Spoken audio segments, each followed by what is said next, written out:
Connecting with people can be one of the most challenging tasks. It's especially tough when you have conflicting personalities or differences in opinions. In a work setting, this can become a tricky situation to navigate.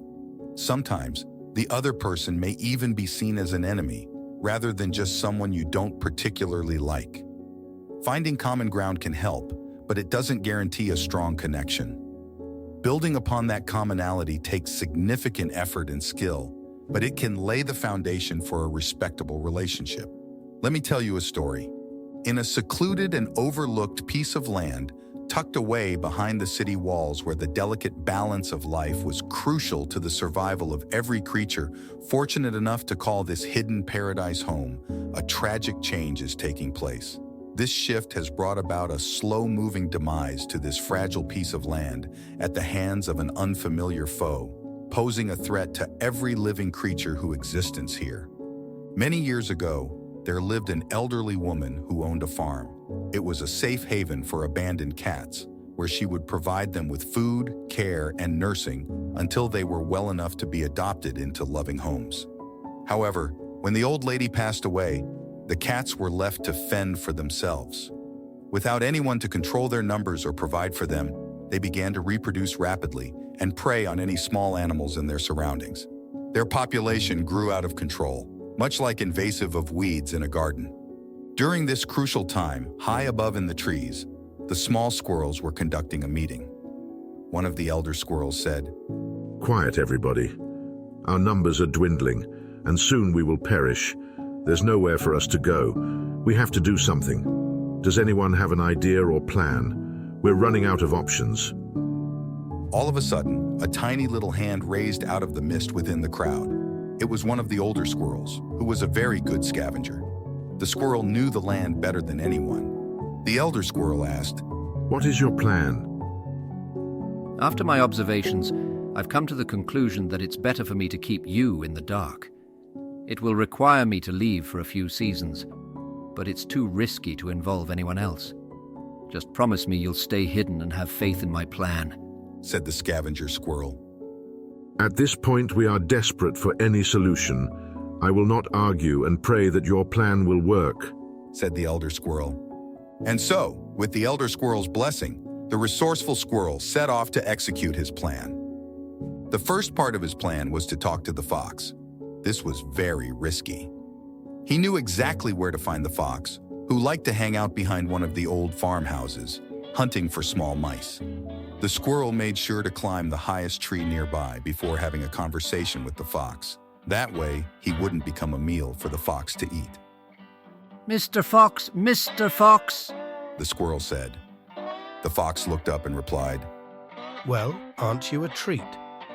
Here I am in pursuit of these tiny animals. But suddenly a plump, juicy squirrel catches my eye and seems like a more satisfying meal." The squirrel looked down at the fox and said, "Which tastes better, me or rabbits?" The fox looked up at the squirrel and replied with excitement, "How dare you even ask such a question? I don't mean to offend you, but rabbit meat is one of the most delicious things I've ever tasted." His mouth watered at the thought. But then those pesky cats showed up. They don't even appreciate the taste of rabbit meat. They just kill for fun. It's such a waste. And now, with them roaming all over the place, it's nearly impossible for me to even get to the hunting grounds. The rabbits are all hiding away in their little burrows. He looked pleadingly at the squirrel and added, "If you come down from your tree, I can tell you more about how amazing rabbit meat truly is." The squirrel began to laugh. "I'll take your word for it, but unfortunately I didn't come here to reminisce. I came here to offer you a proposition." The fox looked at the squirrel. "Now, what in the world could you possibly offer me?" The squirrel explained to the fox, "You see, we're all dwindling under the cat's rule. Soon there will be no more foxes to chase the rabbits, just as there won't be any more squirrels. Together, I offer you a chance to bring back the balance. All I ask is that you carry me through the farm from the cat's territory so I may speak to the owl." The fox's eyes widened. "If you have a death wish to speak to the owl, you might as well just let me eat you." If my plan is successful, you'll be able to hunt rabbits freely. And who knows, maybe even grab you one of those little kittens. The squirrel said. The fox grinned, licking his lips. Just imagine it. He said, beginning to grin. You intrigue me, squirrel. I'll let you live, only because I'm curious to see if your plan will work. Come on, jump on my back. I will run you through the farmlands, but I will only drop you off halfway. I'll be damned if I pick a fight with a hungry owl. So, the fox carried the squirrel through the farmlands to meet the owl. When they finally reached their destination, the fox told the squirrel, This is as far as I go. If you follow that path, you'll come to an old abandoned treehouse. That is where the owl resides. I will give you some advice. When talking to the owl, be still. Don't make any sudden movements, and try your best to stay out of his sight. The squirrel ran down the path and found the old, abandoned treehouse. He climbed up slowly, and before he could enter the door, his heart began to beat fast. All of a sudden, he heard a loud voice speak from the darkness within the treehouse. You're either stupid or just dumb, because I would never call you brave. You know the balance of this place has been disrupted. The hunger in my belly calls out to me every night. Here I am, a master of the night, and I'm too weak to hunt all night. I can't even catch one of those damn cats. Every night they find refuge in the barns, and hunting through the day has become a suicide mission because the king of the sky lurks in desperation. What brings you to me, foolish squirrel? Said the owl. With a tremble in his voice and standing as still as possible, the squirrel told the owl he had a plan to rebalance what has been stripped from this very land. We may not be the same species, but we are connected. This land provides for all of us. But because this balance has been tampered with, we're all at great risk. You and I know that our generations must live on. But if we don't do something now, we will have nothing to pass on. What kind of plan? Said the owl. This must be a very risky plan for you to come here, knowing that the hunger could possess me at any moment for you to come at my doorstep. You are asking me to do something very risky. Tell me, what do you need from me? The squirrel took a deep breath. Mr. Owl, I need two things from you. I need you to fly me to the highest peak where the eagles live, so I may have a meeting. That sounds like a death wish for the both of us. Said the owl. But I am intrigued. My eyes can see many things, and to see you riding on the back of a fox intrigued me even more. What is the second thing you ask of me? The second thing is simple. When the time comes, I ask that you protect me at night. Said the squirrel. I think I'll let you live, little squirrel. I'll drop you off on the edge of the hill where the eagles reside. If the eagles do not eat you, I will keep a watchful eye on you during the night and provide protection. But I will give you a word of advice. If you can't outwit the devil in a game of chess, stay the hell away from the chessboard. But if you're cunning enough, you might be able to take one or two of his pawns. Convincing the eagle to help you will take a skillful move. When night falls, I shall take you. When night finally came, the squirrel saw a shadow gliding across the trees. Before he knew it, he was swooped up and found himself gently resting in the owl's talons, soaring high above the trees. So this is what it looks like on the other end, said the squirrel. Yes, the very thing that I hope your plan will preserve, so I may pass it on to my children. The owl dropped him off at the edge of the peak. Stay here until the sun comes up, and then you'll find the eagle's lair. When the sun finally arrived, the squirrel made his way further up the hill.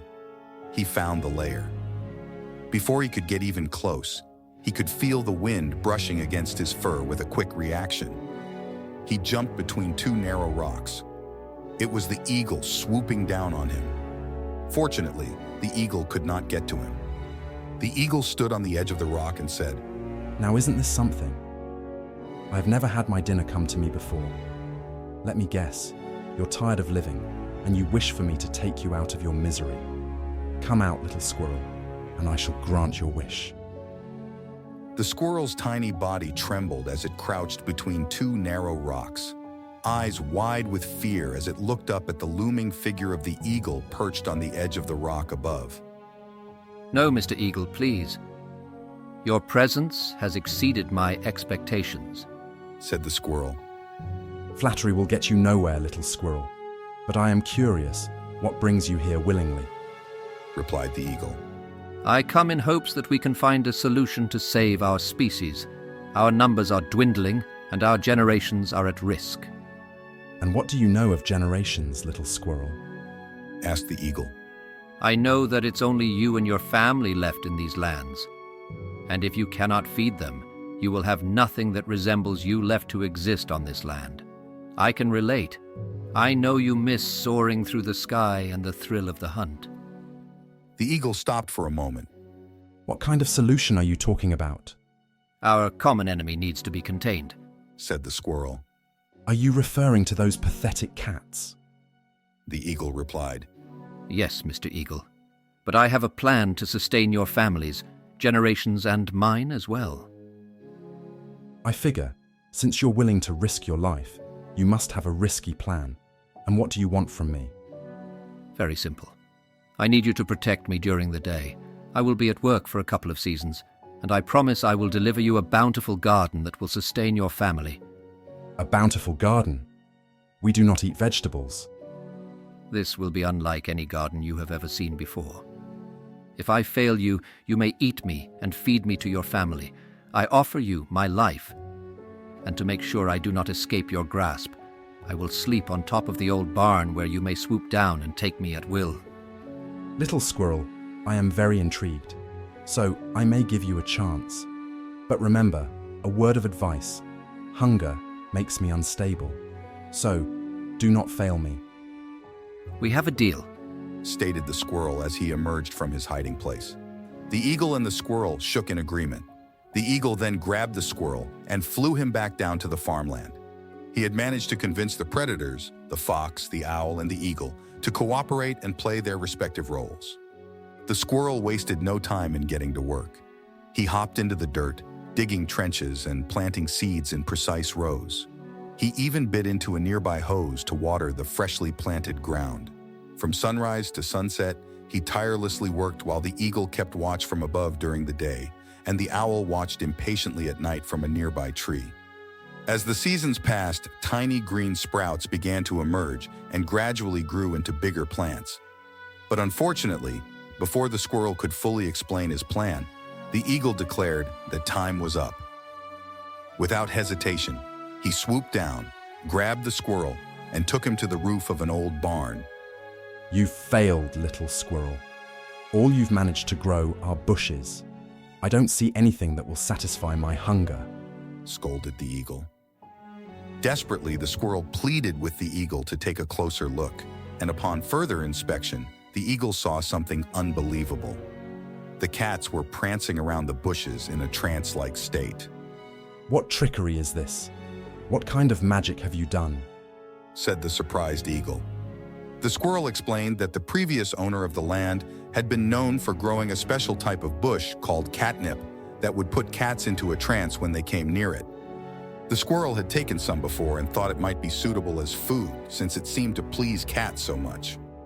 I promised you a garden like no other, and I delivered, declared the squirrel with a sense of pride and triumph. The squirrel had strategically planted vast fields of the mind-altering plant across the abandoned farmlands. As the catnip bushes blossomed, their pungent aroma began to intoxicate the roaming feline population. One by one, the cats became enraptured by the irresistible plants, entering a trance-like state as they frolicked and rolled amid the fragrant greenery. This was the opening the eagle and owl had been waiting for. With the cats incapacitated by their herb-induced stupor, the two formidable birds of prey could swoop down upon their hapless victims without fear of reprisal. A relentless aerial assault began as eagle and owl worked in tandem to cull the cat population. Meanwhile, the fox patrolled the perimeter, keeping an eye out for the return of the rabbits and other prey that had long been driven away. Slowly but surely, the balance of the ecosystem was being restored through the genius tactic. The elder squirrel could scarcely believe the reports trickling back that the plan was actually working. Perhaps there was hope for their tree-dwelling community after all. Though desperate times had demanded desperate measures, the brilliance of a single squirrel may have saved them all in the end. What is your perspective?